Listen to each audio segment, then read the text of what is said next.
I hold the gun, the weapon, and the shooting happened. I didn't move, so I stayed still. So they let me in the army. So I went through all the training, and I was volunteered to go for frontline to die. You know, you have heard for lots of young kids that they do a suicide bomber because we really believe that what we believe is true.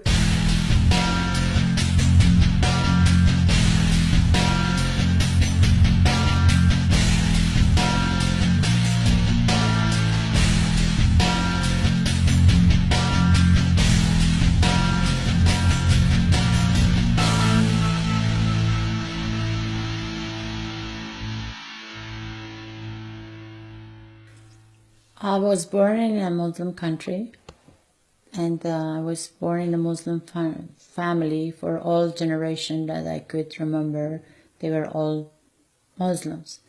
And my mother, very faithful Muslim, tried to teach us all the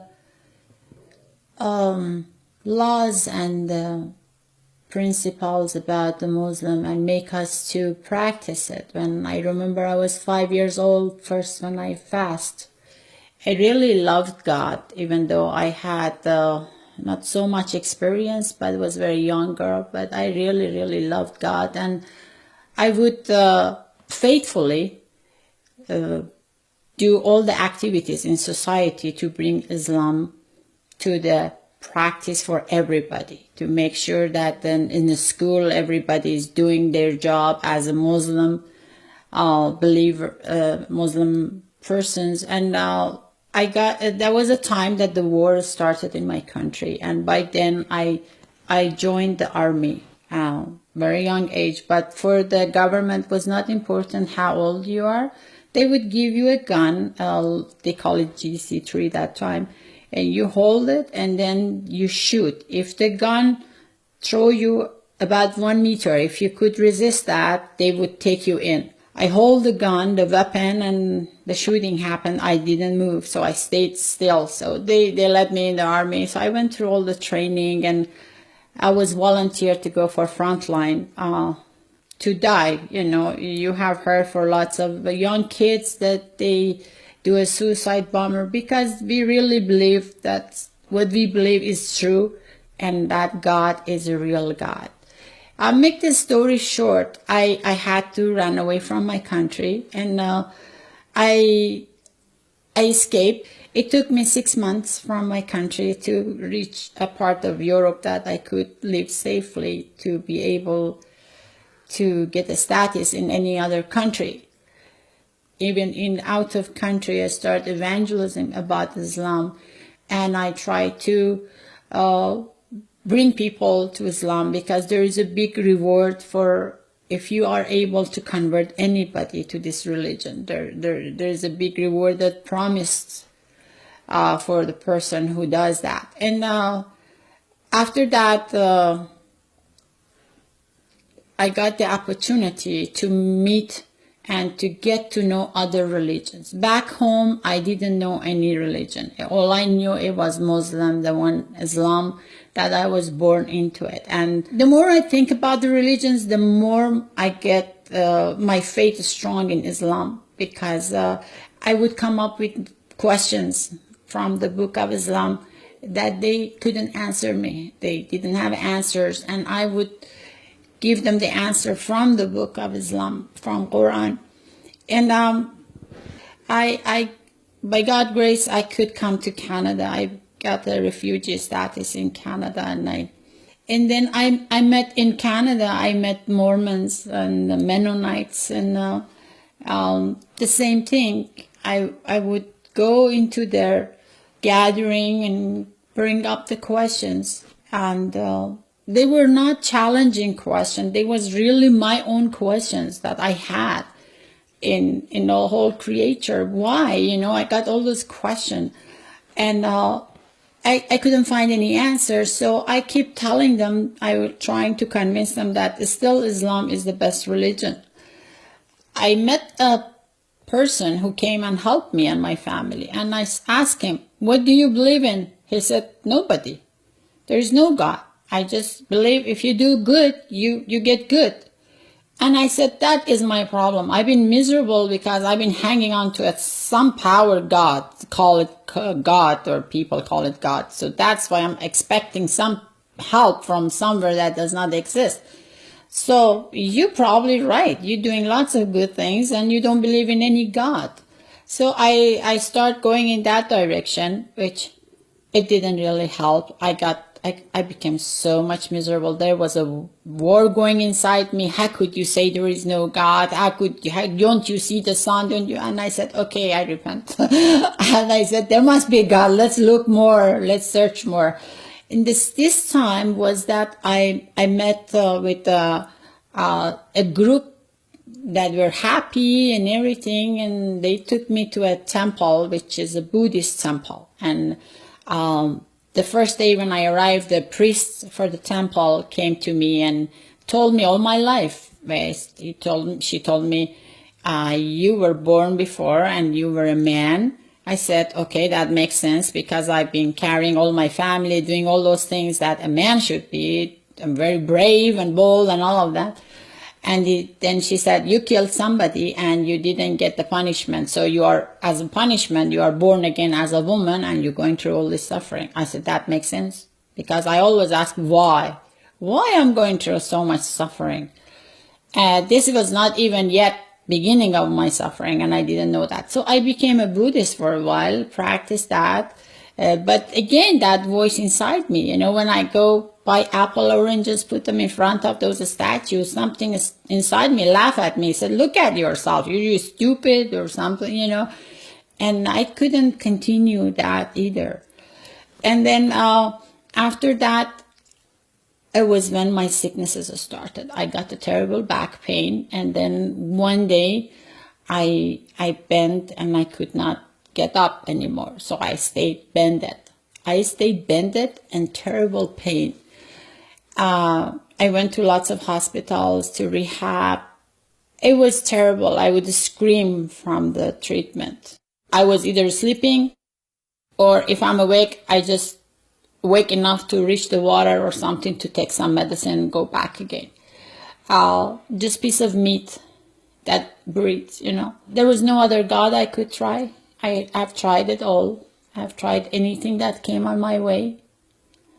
And all I've done in my life was good to others, taking care of my family, trying anything I knew to be good to others. And that was the end of my life. I killed myself, suicide. I was unsuccessful. And back to the morphine again. It was worse than death because I was not married. I had no family, never had the children.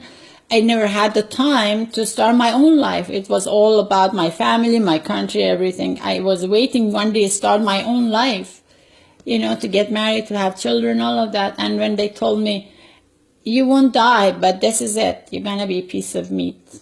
I was so in the bad shape that they even didn't know how to put me in a car because I couldn't sit, or I couldn't lie down, or couldn't stand. It was just so bended like this with the pain continually.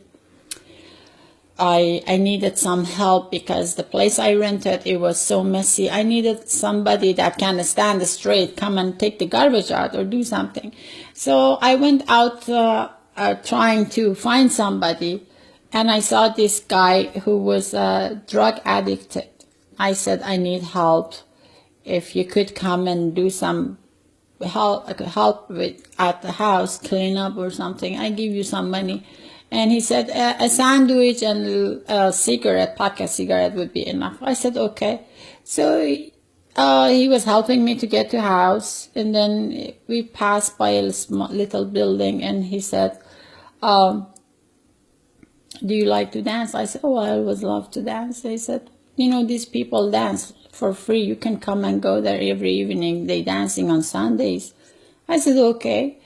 So I went there on Sunday. And I entered to this. They were dancing, they were singing, they were worshiping, and somebody told me, welcome to the church. I said, is this a church? They said, yes. I said, where is the stuff? He said, this is a church.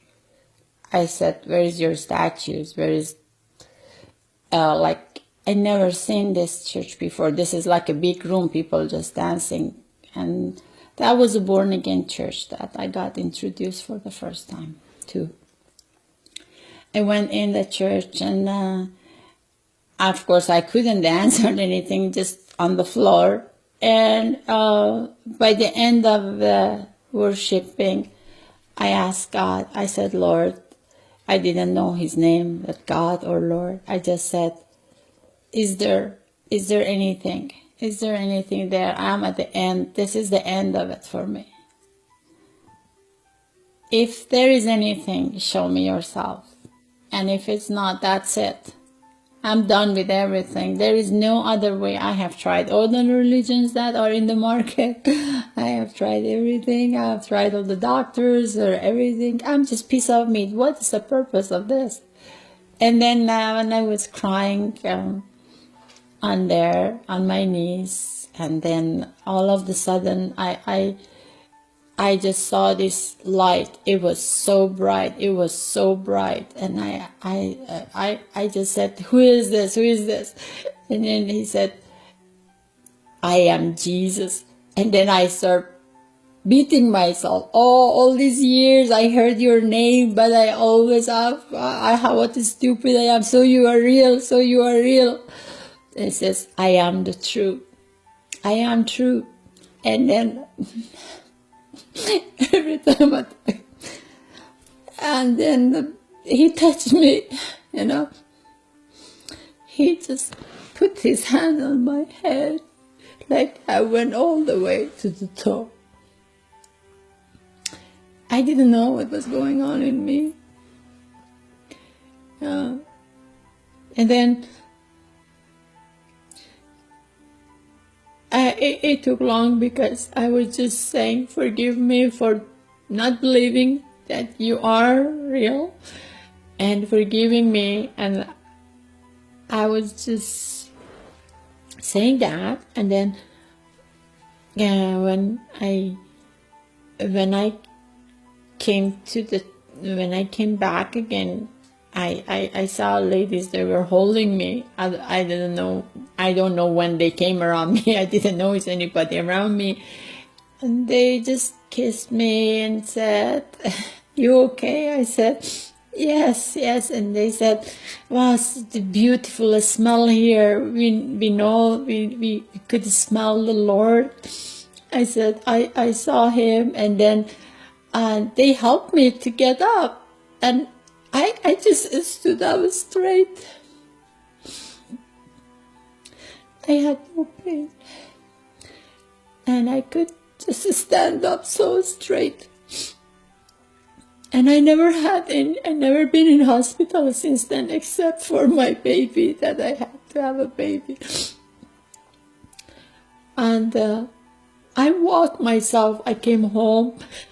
I just didn't want to sleep anymore. I just want to stand up. I want to do things. It was just like I got a new life. And now I keep looking at myself in mirror, that I'm standing straight. My face was different. I look so different. And after that, I didn't know what happened to me.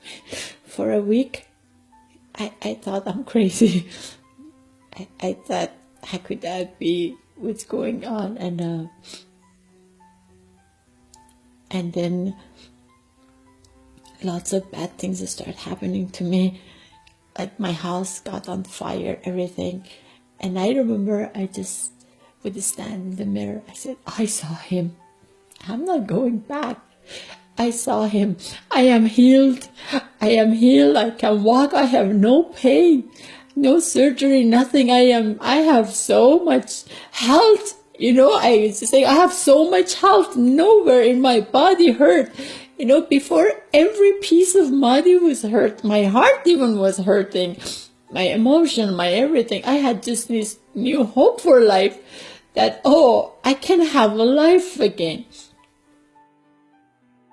I know I was trained as a soldier and everything, but this was even worse than a physical war, because then my people come on my way, the professor from university, all those Muslim guys, people, everything. I was just all of a sudden, I get all these Muslim people around me that are trying to stop me from talking about the miracle that happened in my life. And I keep, you know, maybe you won't believe it, even on Sunday, I want to go back, and some strong power would hold me back, and I lift my leg and I put it there, and like step by step until I make it to the church. And then I just say, help me, pray for me, you know, because I couldn't be baptized for 2 years, right? Every time they planned something bad happened, that it stopped my baptism in the water. It was such a struggle going on, but all I would say, I said, no, I saw him. I saw him, is the truth, is the truth. I never felt alone after that. Never. I would hear his voice, even if I'm alone under the blanket. I never felt lonely. And I had such amazing peace. And I had so much hope for life again. God told me to go and see my family and give them the news before I go and say nothing about Lord. And then this was after 2 years praying, and in 1 month my whole family had a vision of Jesus Christ, and they all came to Lord. My mother, my brothers, my sisters.